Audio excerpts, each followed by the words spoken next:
توحید و سنت کے ترویج و اشاعت میں عالمی سطح سے خدمات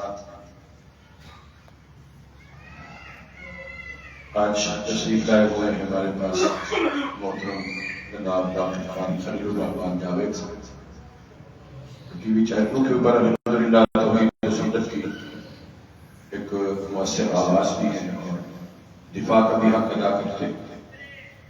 تو مختصر سے وقت کے لیے جو ہے خدمت دوں گا کہ ہمارے طلباء کو نصیحت بھی فرمائے گا، علم کی اہمیت اور اس کے لیے ذوق اور شوق کس قدر زیادہ ہے۔ جزاکم اللہ خیر۔ محترم جناب ڈاکٹر خلیل الرحمان جاوید صاحب حفظہ اللہ تعالی۔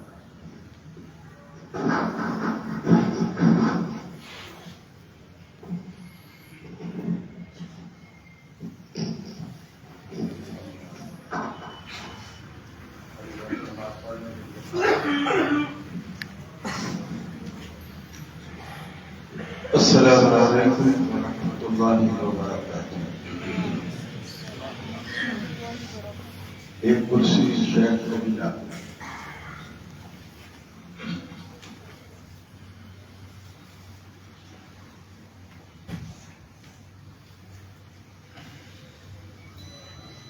الحمدللہ وحدہ والصلاۃ والسلام علی من لا نبی بعدہ، اما بعد۔ أعوذ بالله من الشيطان الرجيم، بسم الله الرحمن الرحيم۔ قل هل يستوي الذين يعلمون والذين لا يعلمون۔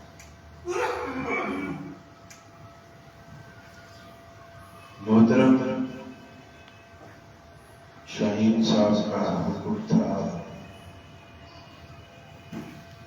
میں نے فوراً سر تسلیم ختم کیا، ورنہ حق اور سچ تو یہ ہے کہ میں خود محتاج نصیحت۔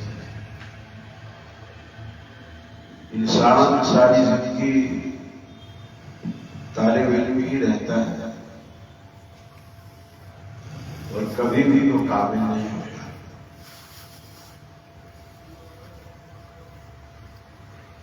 اور میں تقریباً 2 دن سے حضرت شیخ حافظ اللہ کا مہمان بھی ہوں۔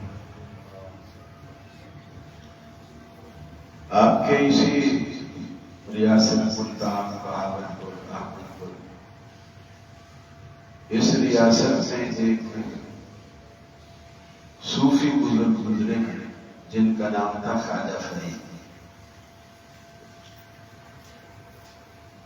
ان کے جو اشعار اور قافیے ہیں ان پر 2 جلدوں پر مشتمل ایک کتاب ہے دیوان فرید کے نام سے، اور اس کی کچھ تشریح اور توضیح ایک بریلوی عالم نے کی ہے۔ اس کی جو پہلی جلد ہے دیوان فرید، پہلے جو ملتان سے گزری تھی، میں بھی اس کا ملتان ہی سے لے کے گیا تھا۔ اس پہلی جلد میں خواجہ صاحب کی کچھ حالات زندگی کا تذکرہ ہے۔ اس تذکرے میں ایک ہیڈنگ ہے اس کے اندر کے خواجہ صاحب کا اغیار سے حسن سلوک۔ اغیار سے مراد کہ جو لوگ بریلوی ہیں ان کے ساتھ ان کا رویہ اور طرز عمل کیسا تھا۔ تو وہ لکھتے ہیں بہت ساری باتیں اہل حدیثوں کے بارے میں اسی چیپٹر میں۔ ایک بات اس میں یہ ہے کہ خواجہ فرید سے سائل نے پوچھا کہ حضرت میاں نذیر حسین محدث دہلوی کے بارے میں آپ کیا کہتے ہیں؟ انہوں نے کہا سبحان اللہ، وہ تو فرشتہ ہے، فرشتہ ہے کہ جب کوئی مہمان ان کے پاس آتا ہے تو وہ اس مہمان کے لیے پانی خود لاتے ہیں، کھانا خود لاتے ہیں، خود بیٹھ کے اس کو کھلاتے ہیں۔ یہ ظرف ہر کسی کو نصیب نہیں ہوتا، اور میں نے الحمدللہ وہ ظرف شیخ محترم نے دیکھا ہے۔ اللہ تعالیٰ اس اعلیٰ ظرفی کو سدا برقرار رکھے اور آپ میں بھی اللہ رب العالمین کی وصف پیدا فرمائے۔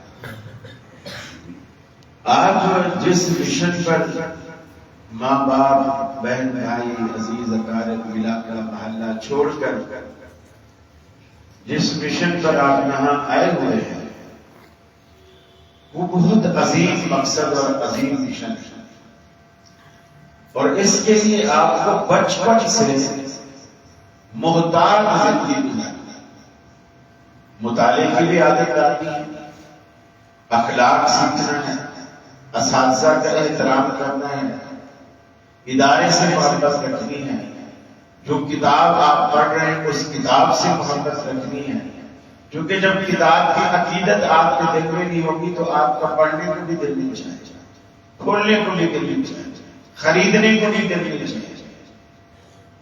اس علم سے آپ کو محبت ہونی چاہیے جو علم آپ پڑھ رہے ہیں، اور اس لیے نہیں کہ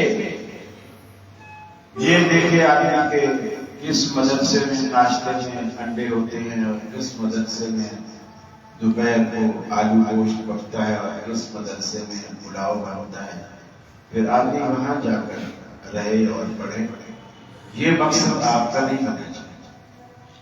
اگر دال بھی ملتی ہے، ہم جلال پور میں ہوتے تھے تو اکثر دال چنے کی، کیونکہ چنے کی دال میں شوربہ بھی بن جاتا ہے، تو وہ کم دال اور پانی زیادہ ڈال کر شوربہ بن جاتا ہے، سبزی اکثر چیزیں پکتے ہیں۔ لیکن آپ نے جب اس دال ساگ پہ صبر کر لینا ہے، اور یقین مانیے اب یہ پوزیشن ہے، ہم جو دعوتوں میں جاتے ہیں ادھر کبھی اسلام آباد، کبھی لاہور، کبھی دلی، رات میں آپ کے ڈیرہ غازی خان میں تھے، پرسوں پورا پورے والا میں تھے، کہیں بھی جاتے ہیں ہم جا کر خود فرمائش کرتے ہیں کہ یار آج دال نہ پکاؤ، یعنی گوشت کھا کھا کے ہم تنگ آئے گئے، یعنی پھر اللہ تعالیٰ آپ کی اس صبر کا صلہ ایسا دیتا ہے، یقین کیجئے کہیں ہمیں ہرن کھلاتے ہیں، کہیں مرغابیاں کھلاتے ہیں، گجرانوالہ میں گیا وہاں چڑے اور تیتر اور بٹیر کھلائے ہوئے، تو آپ دنگ رہ جاتے ہیں کہ اللہ تعالیٰ یہ آپ کو یہ دیکھتے ہیں کہاں سے دے رہے ہیں۔ صرف یہ لمحات اور یہ وقت ایسا ہے کہ آپ اس پہ صبر کریں، جب آپ اس پہ صبر کر لیں آپ پھر آگے سارا فیوچر انشاءاللہ آپ کا تابناک ہے۔ اللہ آپ کو دنیا میں بھی عزت دے گا اور آخرت میں تو انشاءاللہ ایک صاحب علم کی عزت ہے ہی۔ آپ اپنے اندر تقویٰ پیدا کریں، تقوی کا مطلب ہوتا ہے کہ آپ نیکی کا جذبہ رکھتے ہیں اور گناہ سے بچتے ہیں، اسے تقویٰ ہے۔ نیکی کی رغبت ہو اور گناہ سے بچنے کا مطلب، اور ایسی رغبت ہو نیکی سے اور گناہ سے ایسی بچنے کا جذبہ ہوگا کہ کل کو آپ خطیب بنیں گے، مدرس بنیں گے، مفتی بنیں گے، مبلغ بنیں گے، تو آپ منبر پہ جب کھڑے ہوں اور لوگوں کو خطبہ دے رہے ہیں اور لوگوں سے کہیں کہ بھئی کسی کے پیسے نہیں کھانے چاہیے، قرض لیا ہے تو فوراً ادا کرنا چاہیے۔ اب میں یہاں یہ بات کروں اور بندے میں سے کوئی اٹھ کر کہے قاری صاحب پہلے میرے 500 روپے میں 2-6 مہینے پہلے لیے تھے، تو میری وہ ساری تقریر کا اثر ختم ہے۔ پہلے آپ وہ وصف اپنے اندر پیدا کریں، پھر اس کا انشاءاللہ جب آپ منہ سے نکالیں گے تو اس کا دوسرے کے دل کے اوپر اثر ہوگا، وہ اثر ہوگا، وہ اس کو قبول کرے گا۔ شیخ سعدی کے بارے میں مشہور ہے کہ ایک عورت ان کے پاس آئی چھوٹے بچے کو لے کر، اور شیخ سعدی سے کہا کہ یہ میرا بیٹا اس میں گڑ کھانے کی بڑی عادت ہے، سارا دن گڑ کھاتا ہے، سالن کو ہاتھ ہی نہیں لگاتا، اور روٹی بھی کھائے گا تو بولے گا مجھے گڑ دو، میں گڑ کے ساتھ، ویسے مٹھائی کے طور پر بھی گڑ کھاتا ہے، روٹی بھی گڑ کے ساتھ کھاتا ہے، اس کو کچھ نصیحت کرو یہ گڑ نہ کھائے۔ شیخ سعدی رحمہ اللہ نے کہا کہ بھائی کل آنا، وہ سمجھی کہ شاید ایسا وظیفہ کرنا ہوگا جو یہ آج سے پڑھنا شروع کریں گے تو کل اس کا اثر ہوگا، تو کل اس لیے بلایا۔ وہ جب کل بچے کو لے کر آئی تو شیخ سعدی نے اس بچے کے سر پر ایسے ہاتھ پھیرا اور ہاتھ پھیر کر بولا کہ بیٹا گوڑ نہیں کھایا کرو، ماں کا کہنا مانو، جاؤ۔ اس کی ماں بڑی حیران کہ اگر اتنی بات کہنی تھی کہ گڑ نہیں کھایا کرو اور ماں کا کہنا مانو، تو یہ بات تو کل بھی کہی جا سکتی، کل بھی یہ بات کہی جا سکتی، آج ایک دن پورا 24 گھنٹے بعد مجھے کیوں بلایا؟ اس نے شیخ سعدی سے پوچھ لیا کہ اگر اتنی بات کرنی تھی تو آپ کل کہہ دیتے، میں اتنی دور سے آئی ہوں، کل بھی دور سے آئی، آج بھی دور سے آئی۔ اس نے کہا ماں میں کل نہیں کہہ سکتا تھا، اس لیے کہ کل میں نے خود گڑ کھایا ہوا، کل میں نے خود گڑ کھایا ہوا، اب میں اس کو کہتا کہ گڑ نہ کھا تو میرا اثر ہی نہیں ہوتا، چونکہ میرا اس بات پر عمل ہی نہیں۔ آج اس لیے بلایا کہ میں نے کل سے فیصلہ کر لیا تھا کہ کل میں گڑ نہیں کھاؤں، اور آج میں نے واقعی نہیں کھایا، اور اس لیے میں نے اس کو نصیحت کی۔ تو گویا جس چیز کی آپ دوسرے کو نصیحت کر رہے ہیں، اس چیز پر پہلے آپ خود عمل پیرا کریں، خود عمل پیرا ہوں کہ اس بات کا اس کے اوپر اثر ہو۔ آپ ایک ایسا علم پڑھ رہے ہیں جس کی وجہ سے اللہ تعالیٰ نے انسان کو فرشتوں سے بھی افضل بنایا۔ چنانچہ آپ نے سورہ بقرہ میں پہلے پارے میں بالکل ابتدا میں آپ نے پڑھا ہے کہ اللہ نے جب فرشتوں سے کہا کہ میں دنیا میں مخلوق بنانے والا ہوں، انسان نام کی، تو انہوں نے کہا تم ایسی مخلوق بناؤ گے جو زمین میں فساد کریں گے، لڑیں گے، خون ریزیاں کریں گے، قتل و غارت کریں گے، اور واقعی آج ایسا ہو تو رہا ہے۔ اللہ نے ان پر انسان کی برتری جتانے کے لیے آدم علیہ السلام کو بعض چیزوں کا علم دیا اور فرشتوں کو نہیں دیا۔ علم آدم الاسماء كلها ثم عرضهم على الملائكة فقال انبئوني باسماء هؤلاء ان كنتم صادقين۔ فرشتوں سے کہا کہ تم اگر سچے ہو تو بتاؤ ان چیزوں کے کیا نام ہے، کیا کام ہے، کس کام آتی ہے۔ فرشتوں کو کچھ پتہ ہی نہیں، فرشتوں کو کیا پتا آم کا ذائقہ کیسا ہوتا ہے، انار کا ذائقہ کیسا ہوتا ہے، انہوں نے کبھی چکھا ہی نہیں، ان کو سواد کا پتہ ہی نہیں۔ شکل دیکھی ہوئی ہے یہ انار ہے، لیکن یہ کیا ہے، کس طرح ہے، میٹھا ہے، کھٹا ہے، سلونا ہے، کیسا ہے، کڑوا ہے، کچھ پتہ نہیں کسی فرشتے کو۔ تو اللہ تعالیٰ نے جب فرشتوں سے پوچھا اس کو پتہ ہی نہیں۔ آدم علیہ السلام کو کھڑا کیا، آدم علیہ السلام کو تو ساری بات بتائی گئی، انہوں نے سارا کچھ سبق یاد کیا، والا سنا دیا۔ اب جب آدم علیہ السلام نے سبق سنا دیا سارا، تو اللہ نے فرشتوں سے کہا کہ میں نے تمہیں نہیں کہا تھا انی اعلم ما لا تعلمون، کہ میں جو جانتا ہوں وہ تم نہیں جانتے۔ پھر اللہ تعالیٰ نے فرشتوں سے کہا اسجدوا لآدم، آدم کو سجدہ کرا۔ پھر آدم کے آگے ہم فرشتوں کو جھکایا علم کی وجہ سے۔ تو اللہ تعالیٰ نے آپ کو جو علم دیا ہے یہ اتنا اونچا علم ہے، اتنا اونچا علم ہے کہ دنیا کے سارے علوم اس کے آگے ہیچ، اس کے آگے نیچے، یہ سب علوم کا سردار ہے جسے ہم علم وحی کہتے ہیں۔ جو اللہ نے اسے اتارا ہے یہ تمام علوم کا سردار ہے، باقی سارے علم نیچے۔ اب اسی علم کی اللہ کی نظر میں اتنی قدر ہے، اللہ کے رسول فرماتے ہیں جب کوئی طالب علم اپنے گھر سے مدرسے کے لیے پڑھنے کے لیے نکلتا ہے، اس کے گھر سے لے کر اس کے مدرسے تک اللہ کی رحمت کے فرشتے اس کے قدموں تلے اپنے پر بچھاتے ہیں۔ یہ کس قدر عزت اور وقار اور مرتبے کی بات ہے۔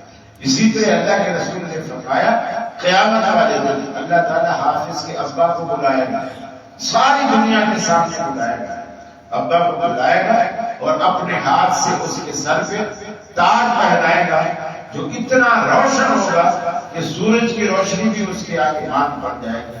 یہ عزت اور یہ وقار اسی علم میں، قرآن اور سنت میں، قرآن اور حدیث میں، اسی کے اندر اللہ نے رکھا ہے۔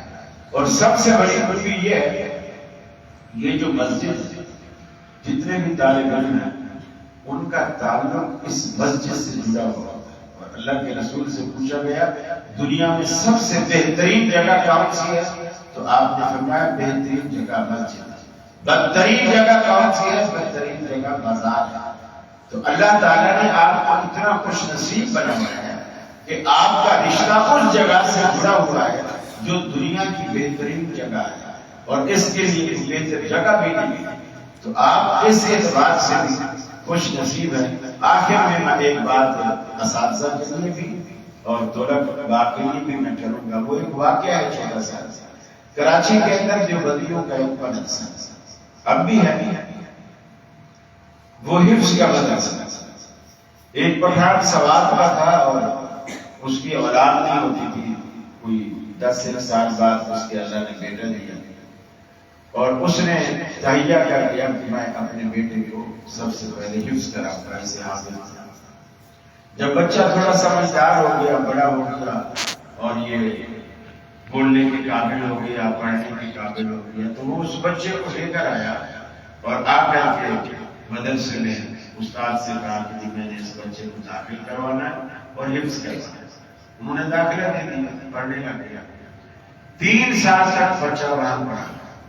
3 سال تک اس نے صرف ایک اماں کا پارا، یعنی آخری 30واں پارا کہلاتا ہے، وہ 30واں پارا اس نے یاد کیا. اور وہ بھی ایسا یاد تھا کہ کوئی بھی صورت اس سے کہیں سے پوچھو اس میں 10-12 غلطیاں ضرور آتی. استادوں نے آپس میں مشورہ کیا کہ اس بچے کی وجہ سے ہمارا مدرسہ بدنام ہے. یہ ڈل بچہ ہے، نہ پڑھتا ہے نہ یاد کر سکتا ہے. تو ہر سال جو امتحان دینے والا آتا ہے وہ اس بچے کو دیکھتا ہے، وہ پوچھتا ہے پچھلے سال بھی اپنا کا پارا پڑھ رہا ہے، اس سال بھی اپنا کا پارا پڑھ رہا ہے، اور اس سے پچھلے سال بھی اپنا کا پارا پڑھ رہا ہے. تو اس سے ہمارے مدرسے کی بدنامی ہوتی. لہذا انتظامیہ سے مشورہ کر کے انہوں نے فیصلہ کیا کہ اس بچے کو نکالنا. انہوں نے اس کے ابا کو بلایا، کہا کہ آپ کا بچہ پڑھ نہیں سکتا، آپ اسے لے جائیں. وہ بڑی منتیں ترلے کرنے لگا لیکن انہوں نے نہیں مانا، نکالا.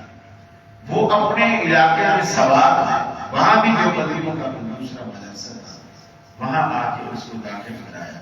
اور داخل کرانے کے بعد انہوں نے بھی اس کو 3 سال پڑھایا. اور 3 سال پڑھانے کے بعد اس بچے نے پورا قرآن مجید حفظ کیا. اور حفظ ایسا کیا کہ آپ میں سے جو بھی حافظ ہوتے ہیں یوں تو پڑھ سکتے ہیں، جیسے الحمدللہ رب العالمین الرحمن الرحیم مالک یوم الدین، یوں سیدھا پڑھتے جائیں گے، ایک کے بعد دوسری آیت، دوسری کے بعد تیسری. اگر آپ کسی سے کہیں کہ الٹا پڑھو کہ غیر المغضوب علیہم ولا الضالین، اس سے پچھلی والی آیت پڑھو، پھر اس سے پچھلی والی آیت پڑھو، اسی پھر الحمد تک پورا پڑھو. حالانکہ ہم 5 وقت نماز میں پڑھتے ہیں لیکن ایسا پڑھنا ہمارے لیے مشکل ہو جاتا ہے. لیکن اس بچے نے قرآن کو ایسا یاد کیا، کہیں سے بھی سنتے اس کو پوچھتے اس سے پہلی آیت کون سی، وہ پڑھنا شروع کر دیتا. اس سے پہلی آیت کون سی، وہ پڑھنا شروع کر دیتا.